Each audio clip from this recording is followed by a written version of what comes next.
Hi, Thalheimer here, and today I'm going to be doing a series of videos covering how to identify and recognize different aspects of the 1970s era Stratocasters.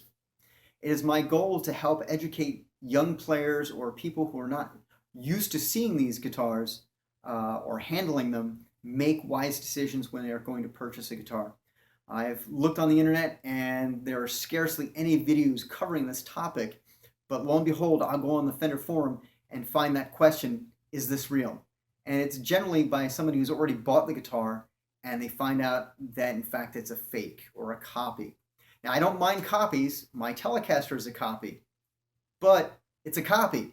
I am not hiding that fact. I don't claim that it's an authentic Fender instrument, but for those people who are trying to make a buck off of that young kid's hard-earned money on a vintage instrument or supposedly an American-made guitar, I have a real problem with that. I don't mind copies. I don't like frauds. So I'm going to go from head to toe, from the body to the neck, serial number, all the parts, the electronics, and so forth. This is going to be over several videos, and I'm just going to try to cover as much as I can. If you're really well acquainted with these guitars, then there might be something you might want to pass on some of this stuff, but there are a lot of people who don't know, and I want to cover as much as I can about these guitars as humanly possible, as much as I can remember or that I actually know. Now, let's begin with some very basics. First off, we've got the big old 1970s era headstock with the black Fender logo and the bullet truss rod, 2 string trees, and these Fender style tuning keys. Something to look for when you're checking these guitars out for authenticity is these tuning pegs are not metal. They're chromed plastic. Now I was pretty surprised by this, but it is a dead giveaway. If these are not metal, or excuse me, if these are not plastic, then they're copies. The fretboard can either be maple or rosewood. If it is maple, it will have black dot inlay. If it is rosewood, it'll have this kind of mother of pearl. It should not be the clay dot inlay that Fender was using up until like the mid to late 60s. So body contours. If you look at this Stratocaster next to this Stratocaster, you notice that the body contours on the 77 are pretty shallow. That's because in the 1970s, quality control was not the best, and the contours would vary greatly.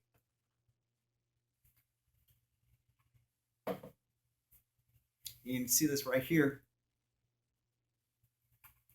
And so the classic 1950s, 1960s era look had changed greatly. Now, being that quality control was pretty shoddy during this time period, you could find some that were more like the Clapton Strat, some that were like this, somewhere in between.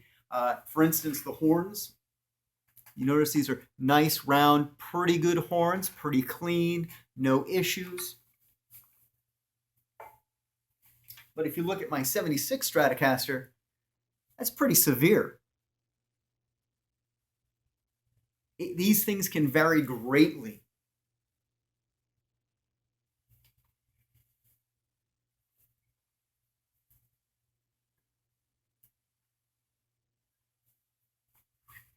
All right, so now, plastic parts. Okay. So in right around 75, 76, I'm going to go with 75, Fender was transitioning to all black parts. They began with a black pickguard, the back plate. And so there are 75 Stratocasters with all white parts, which is the normal traditional Fender style pickguard. So 77, 76, you would have black pickguards, white pickup covers, white knobs, white switch cover. But by 77, all of this would be black. There would be no white parts whatsoever. By 77, right up through 80, pretty much everything was black. The pickups themselves, the pole pieces on these pickups should be flush. By 74, 75 time period, Fender had gone to a completely flush pole piece. This pickup here is a 1974 pickup. And you might be wondering, well, is that original to the guitar? How did that get there? Fender's a company that makes parts. They make them in mass, and then they throw them in a bin, or they put them on a shelf, and then people come along, and they grab them, and they stick them in a guitar. They don't care what they're grabbing. They're grabbing a neck, they're picking a pickup. Everything just kind of gets pulled. So you can find mix and match parts on these guitars, especially during the transition periods. Don't be surprised. If this pickup had been like a 71 or a 77 or 78, I would, of course, say that this pickup did not go with this guitar. But the fact that it's only 1 year off leads me to believe that it's original to the guitar when it was purchased. Okay, so the selector switch should be a 3-position selector switch. Fender did not go to a 5-way selector switch until 1977, but I did own a 1977 Stratocaster with a 3-position selector switch. But generally, you'd find a 5-way on 77 and late 77 on up. Tone controls. So you've got master volume, you've got the neck tone control, you have the middle tone control. This bridge pickup would have no tone controls.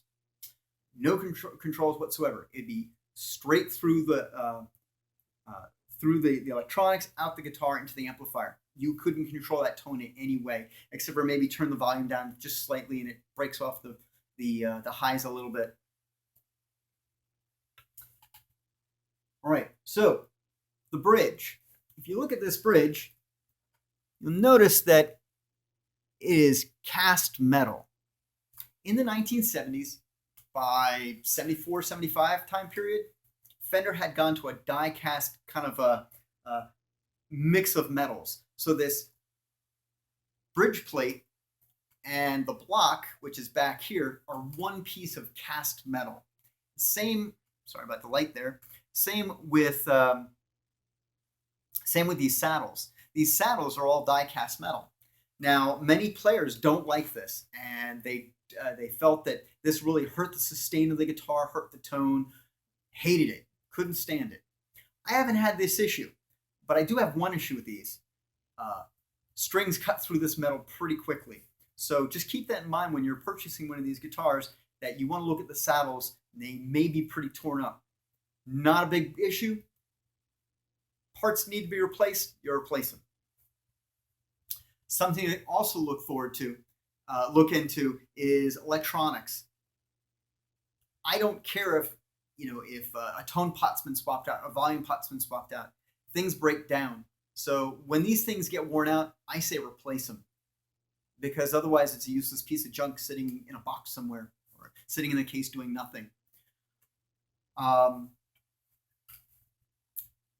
In my next video, I'm going to go over guitar finishes. I'm going to go over the colors and kind of what to expect. So if you could stop the video, go into part 2, and I'll see you there.